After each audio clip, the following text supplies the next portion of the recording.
લક્ષ્ય ન્યૂઝ, એક નજર, એક લક્ષ્ય. રાહ તાલુકામાં કોંગ્રેસ પક્ષનો જોરદાર પ્રચાર, ભાજપ પર ખેડૂતોના મુદ્દે કડક પ્રહાર. રાહ વિસ્તારમાં સ્થાનિક સ્વરાજની ચૂંટણીને લઈને રાજકીય માહોલ હવે દિવસે ને દિવસે ગરમાતો જાય છે. કોંગ્રેસ પક્ષે આ ચૂંટણીમાં પોતાની સંપૂર્ણ શક્તિ ઝોકી દીધી છે અને ગામે ગામે મિટિંગો, જનસભાઓ અને ડોર ટુ ડોર પ્રચાર શરૂ કર્યો છે. પૂર્વ ધારાસભ્ય ગુલાબસિંહ રાજપૂતના નેતૃત્વમાં કોંગ્રેસના આગેવાનો દ્વારા મતદારો સાથે સીધી મુલાકાત કરીને પક્ષના ઉમેદવારોને જીતાડવા માટે અપીલ કરવામાં આવી રહી છે.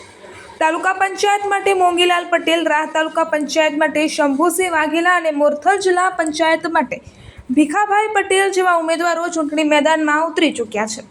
કોંગ્રેસ દ્વારા તાલુકા પંચાયતના કુલ 16 ઉમેદવારો અને જિલ્લા પંચાયતના 2 ઉમેદવારો ઊભા રાખવામાં આવ્યા છે, જેને લઈને પક્ષમાં ભારે ઉત્સાહ જોવા મળી રહ્યો છે. સ્થાનિક સ્તરે કાર્યકર્તાઓ પણ પૂરજોશમાં પ્રચારમાં જોડાઈ રહ્યા છે. આ દરમિયાન કોંગ્રેસના આગેવાનોએ ભાજપ પર કડક પ્રહાર કરતા જણાવ્યું હતું કે ભાજપ સરકાર ખેડૂતો સાથે માત્ર ખોટા વાયદાઓ કરી રહી છે અને ખેડૂતોને તેમના પાકનો યોગ્ય ભાવ મળતો નથી, જેના કારણે ખેડૂતો આર્થિક રીતે પીડાઈ રહ્યા છે. સરકાર દ્વારા ખેડૂતોના પ્રશ્નો પ્રત્યે પૂરતું ધ્યાન આપવામાં આવતું નથી, એવો પણ આક્ષેપ કરવામાં આવ્યો હતો. કોંગ્રેસના ઉમેદવારો દ્વારા મતદારોને અપીલ કરવામાં આવી રહી છે કે જો તેઓ આ વખતે બદલાવ લાવી વિકાસ, પારદર્શિતા અને ખેડૂતોના હિત માટે કોંગ્રેસને જીતાડે. બીજી તરફ ભાજપ પણ પોતાની જીત માટે મજબૂત પ્રયાસો કરી રહી છે, જેના કારણે આ ચૂંટણીમાં જબરજસ્ત ટક્કર જોવા મળશે. આગામી ચૂંટણીમાં પ્રચાર વધુ તેજ બનવાની સંભાવના છે અને રાહ વિસ્તારની આ ચૂંટણી રાજકીય રીતે ખૂબ જ રસપ્રદ બની રહી છે. રિપોર્ટર રમેશભાઈ ચૌધરી, રાહ. ઊંચી કરી વાત નહીં કરી કે કહેવા માટે આવ્યો. જિલ્લા પંચાયત આપણે બનાવી દો તો લોકોના કામ થશે. આપણે કોઈ દેખો ધારાસભ્ય સંસદનું કામ હોતું નથી. આપણી તો તાલુકા પંચાયતો, જિલ્લા પંચાયતો તો મોટા ભાગના અહીંયા બેઠેલા કોંગ્રેસના કાર્યકર્તા કે આ રાહ તાલુકાની વસ્તીને વધુ વધુ તાલુકા પંચાયત, મોહમ્મદદાર કે જિલ્લા પંચાયતે આગળ જવાનું નથી.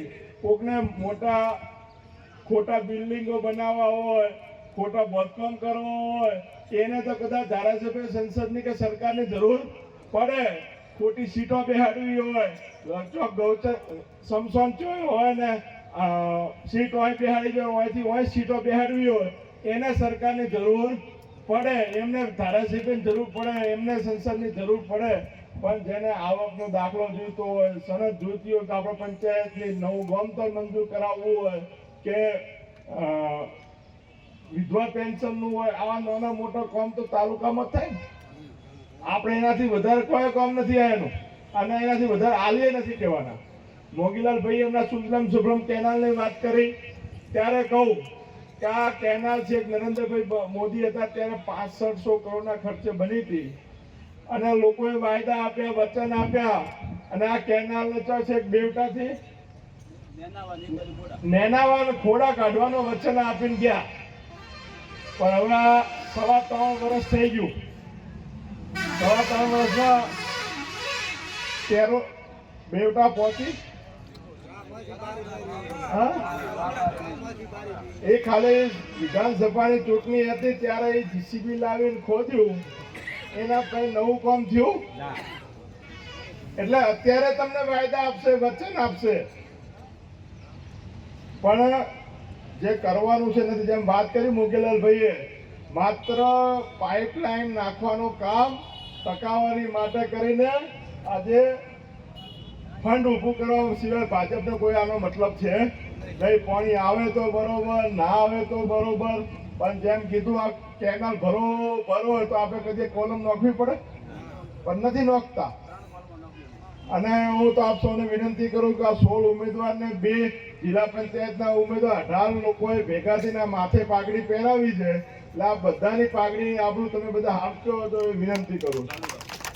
આપણી વચ્ચે જેનીબેન આવવાના હતા પણ એક બીજી સભામાં હજી પહોંચી શક્યા નથી, તો મોબાઈલમાંથી આપણને રાહ તાલુકાના જિલ્લા બનાવી છે. હવે લગનગાળો ખૂબ છે એટલે મહેરબાની કરી, ધારો કે ધોન હોય અને તમે ધોન ચડાવવા દો તો આ હોલ ને 18 જણની ધોન વચ્ચે અટકી ના જાય, તમારી જવાબદારી.